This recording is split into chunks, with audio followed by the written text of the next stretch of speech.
দেখেন, পাকিস্তানকে রাষ্ট্র হিসেবে আমি খুব বেশি পছন্দ করি না, তবে পাকিস্তানের বেশ কিছু জিনিস আমি পছন্দ করি। অনেক ব্যক্তি আছেন তাদেরকেও পছন্দ করি, তার মধ্যে অন্যতম হচ্ছে ইমরান খান। ইমরান খানের যারা ফ্যান ফলোয়ার আছেন ভিডিওটা শেয়ার করবেন। একজন বাংলাদেশি হিসাবেও আমি আজকে খুশি হয়েছি যে নোবেল শান্তি পুরস্কারের জন্য সবাইকে অবাক করে দিয়ে পাকিস্তানের সাবেক প্রধানমন্ত্রী, সাবেক ক্রিকেটার ইমরান খানকে নির্বাচিত করা হয়েছে বা মনোনীত করা হয়েছে। এখন কেন তিনি আসলে নোবেল পাচ্ছেন, আসুন সেই জিনিসটা। তবে ইমরান খানকে পছন্দ করার পিছনে দুইটা কারণ। এক হচ্ছে খেলা, দ্বিতীয় হচ্ছে পাকিস্তানের রাজনীতিতে যতগুলো ব্যক্তিত্ব আসছেন বাংলাদেশ ইস্যুতে একমাত্র ইমরান খান ওই ব্যক্তি যিনি মনে করেন 1971 সালে যা ঘটেছে এটার জন্য পাকিস্তানের বাংলাদেশের কাছে সরি বলা উচিত ছিল। ইভেন বাংলাদেশ সম্পর্কেও তিনি বেশ পজিটিভ ধারণা রাখেন। আসুন দেখি কেন তাকে নোবেল শান্তি পুরস্কারের জন্য মনোনীত করা হলো। ইমরান খানকে তার শাসন, মানে তিনি যখন রাষ্ট্র ক্ষমতায় ছিলেন ওই সময়কার যে শাসন ব্যবস্থা ছিল এবং মানবাধিকার ও গণতন্ত্র, এগুলোর জন্য তিনি যে চেষ্টা করেছেন, এই চেষ্টার জন্যই। আসসালামু আলাইকুম প্রিয় দর্শক, কেমন আছেন সকলে? আশা করি সকলে ভালো আছেন। বাংলাদেশে যে উত্তেজিত রাজনৈতিক প্রেক্ষাপট এবং যে পরিস্থিতি চলতেছে তারই আলোকে আজকের এই গুরুত্বপূর্ণ বিশেষ ভিডিও, যার মধ্যে থেকে নাইমুল্লিস স্যার পাকিস্তানের সাবেক প্রধানমন্ত্রী ইমরান খানকে নিয়ে বেশ কিছু কথাবার্তা বলল। যেরকম আমাদের বাংলাদেশের ডক্টর মোহাম্মদ ইউনূস নোবেল বিজয়ী, শান্তিতে নোবেল বিজয়ী হয়েছে, ঠিক এরকম পাকিস্তানের সাবেক প্রধানমন্ত্রী ইমরান খান নোবেল বিজয়ীর মনোনীত প্রার্থী হিসেবে গণনা করা হয়েছে, যেটি কিনা ইতিমধ্যে আজকে গণমাধ্যম এবং সংবাদ মিডিয়াতে বেশ তুমুল আলোচনার তুঙ্গে এসেছে। এখন আমরা দেখে নেব বিশেষ অংশ। নোবেলের শান্তি পুরস্কারের জন্য মনোনীত কারাবন্দী ইমরান খান।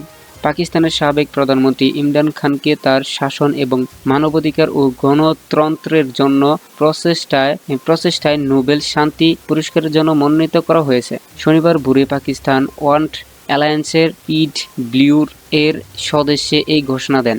এটি গত ডিসেম্বর প্রতিষ্ঠিত একটি অ্যাডভোকেটস গ্রুপ, যারা নরওয়েজিয়ান রাজনৈতিক দল পার্টিতে সেন্টারমেন্ট্রো সদস্য।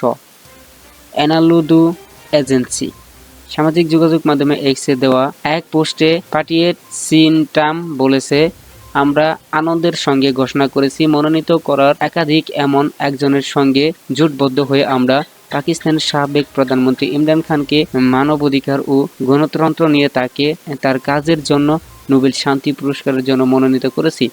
আশা করি ভিডিওর শুরুতে বিশেষ ছোট্ট অংশ দেখে বুঝতে পেরেছেন যে আজকের ভিডিওটা কতটা গুরুত্বপূর্ণ এবং কিভাবে এই ইমরান খানকে উদ্দেশ্য করে কথাবার্তা বলেছেন নাইমুল্লিস। তাই বলে আপনি যদি ভিডিওটি চালু দিয়ে থাকেন, অবশ্য না টেনে ভিডিওটি শেষ পর্যন্ত দেখার অনুরোধ রইল। সেই সাথে আপনি যদি আমাদের চ্যানেলে নতুন দর্শক হয়ে থাকেন তাহলে অবশ্যই চ্যানেলটি সাবস্ক্রাইব করে পাশে থাকা বেল আইকনটি অল করে বাজিয়ে দিয়ে আমাদের সাথে থাকুন, প্রতিনিয়ত এরকম লেটেস্ট আপডেট নিউজ সবার আগে পেতে।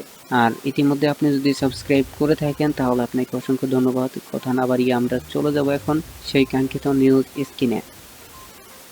বা মনোনীত করা হয়েছে। এখন কেন তিনি আসলে নোবেল পাচ্ছেন, আসুন সেই জিনিসটা। তবে ইমরান খানকে পছন্দ করার পিছনে দুইটা কারণ। এক হচ্ছে খেলা, দ্বিতীয় হচ্ছে পাকিস্তানের রাজনীতিতে যতগুলো ব্যক্তিত্ব আসছেন বাংলাদেশ ইস্যুতে একমাত্র ইমরান খান ওই ব্যক্তি যিনি মনে করেন 1971 সালে যা ঘটেছে এটার জন্য পাকিস্তানের বাংলাদেশের কাছে সরি বলা উচিত ছিল। ইভেন বাংলাদেশ সম্পর্কেও তিনি বেশ পজিটিভ ধারণা রাখেন।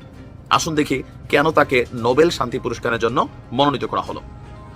ইমরান খানকে তার শাসন, মানে তিনি যখন রাষ্ট্র ক্ষমতায় ছিলেন ওই সময়কার যে শাসন ব্যবস্থা ছিল এবং মানবাধিকার ও গণতন্ত্র, এগুলোর জন্য তিনি যে চেষ্টা করেছেন, এই চেষ্টার জন্যই তাকে নোবেল শান্তি পুরস্কারের জন্য মনোনীত করা হয়েছে। আজকে পাকিস্তান ওয়ার্ল্ড অ্যালায়েন্স যে সদস্যরা আছেন তারা এই ঘোষণাটি দিয়েছেন। এটি গত ডিসেম্বরে প্রতিষ্ঠিত একটি অ্যাডভোকেসি গ্রুপ, যারা নরওয়েজিয়ান রাজনৈতিক দল প্যাট্রিয়েট সেন্ট্রামেরও সদস্য। আমরা সামাজিক যোগাযোগ মাধ্যম গণমাধ্যমের সাথে দেখছি যে আপনার প্যাট্রিয়ট সেন্ট্রাম তারা বলছেন, আমরা আনন্দের সঙ্গে ঘোষণা করছি মনোনীত করার অধিকারী এমন একজনের সঙ্গে জোটবদ্ধ হয়ে আমরা পাকিস্তানের সাবেক প্রধানমন্ত্রী ইমরান খানকে মানবাধিকার ও গণতন্ত্র নিয়ে তার কাজের জন্য নোবেল শান্তি পুরস্কারের জন্য মনোনীত করছি। এর আগে দক্ষিণ এশিয়ায় শান্তি প্রচেষ্টার জন্য 2019 সালেও ইমরান খানকে নোবেল শান্তি পুরস্কারের জন্য মনোনীত করা হয়েছিল। আর প্রতি বছর নরওয়েজিয়ান এই নোবেল কমিটি যারা আছেন তারা শত শত মনোনয়ন পায়। এরপর দীর্ঘ 8 মাস ব্যাপী প্রক্রিয়ার মাধ্যমে তাকে বিজয়ী নির্বাচন করে। তো ইমরান খানের এবারের যে দৌড়টা আপনার এই নরওয়েজিয়ান কমিটিতে যারা কানেক্ট আছেন, সেন্ট্রাল যারা প্যাটার্নের বক্তব্য যে এবার ইমরান খান আপনার এই দৌড়ে অনেকটা এগিয়ে আছেন, এমনকি পাকিস্তানের পক্ষ থেকে প্লাস নরওয়েজিয়ান যে কমিটি আছেন তাদের বিশ্বস্ত সূত্রগুলো বলছে যে এবার তিনি শতভাগ এই নোবেল পুরস্কার পেতে যাচ্ছেন। তাকে মনোনীত করা হয়েছে মানে পাওয়া যাবেন বিষয়টা কিন্তু তা না। বিষয়টা হচ্ছে এটার কয়েকটা প্রক্রিয়া আছে, তো এই প্রক্রিয়াগুলোতে তিনি উত্তরে যাবেন আশা করা হচ্ছে এই কারণে যে দীর্ঘদিন কারাবন্দী থেকে পাকিস্তানের গণতন্ত্রকে পুনরুদ্ধার অথবা তিনি তার দলকে যেভাবে পরিচালনা করছেন অথবা তার উপরে যে পরিমাণ অত্যাচার নির্যাতন বর্তমান এই সরকার করেছে এগুলোর পরেও তিনি যেই শান্তভাবে পাকিস্তানে তার দলকে তিনি রিপ্রেজেন্ট করছেন এ টু জেড মিলেয়া তিনি সেখান থেকে মনোনীত হচ্ছেন। আমি চাই যেন ফাইনাল স্টেজ পর্যন্ত ইমরান খান তিনি নোবেলটা পেয়ে যান। গতবার 2019 আর এবারের মধ্যে পার্থক্য হচ্ছে তখন তিনি এতটা লেভেলে বিশ্ব মিডিয়াতে কাভার পান নাই, কারণ তখন তিনি ক্ষমতার কাছাকাছি ছিলেন। আর এখন তিনি ক্ষমতায় নাই, দীর্ঘ একটা লড়াই সংগ্রাম হচ্ছে, তার উপরে সরকারের নানান অ্যাক্টিভিটিস হচ্ছে, তার দলীয় কর্মীদের বিভিন্ন জিনিস গণমাধ্যমে আসছে, বিশ্ব মিডিয়া দেখছে, সকল কিছু মিলিয়ে আশা করি তিনি ফাইনালি এটা পেয়ে যাবেন। ভালো থাকবেন। আমি আশা করি আজকের ভিডিওটি আপনি খুবই গুরুত্বপূর্ণ এবং মনোযোগ সহকারে দেখছেন। আজকের ভিডিওটি সম্পর্কে আপনার যদি কোনো মতামত বা প্রশ্ন থাকে তাহলে অবশ্যই কমেন্ট করে জানাতে ভুলবেন না। আজকের ভিডিওটি আমরা এখানে শেষ করতে যাচ্ছি। দেখা হবে পরবর্তী লেটেস্ট আপডেট নিউজের সঙ্গে। সে পর্যন্ত আমাদের চ্যানেল এর সঙ্গে থাকুন, আমাদের চ্যানেল নিউজ গেটের সঙ্গে থাকুন। আজকের ভিডিওটি আমরা কথা না বাড়িয়ে এখানে শেষ করছি। দেখা হবে পরবর্তী লেটেস্ট আপডেট নিউজে। ধন্যবাদ এতক্ষণ সাথে থাকার জন্য।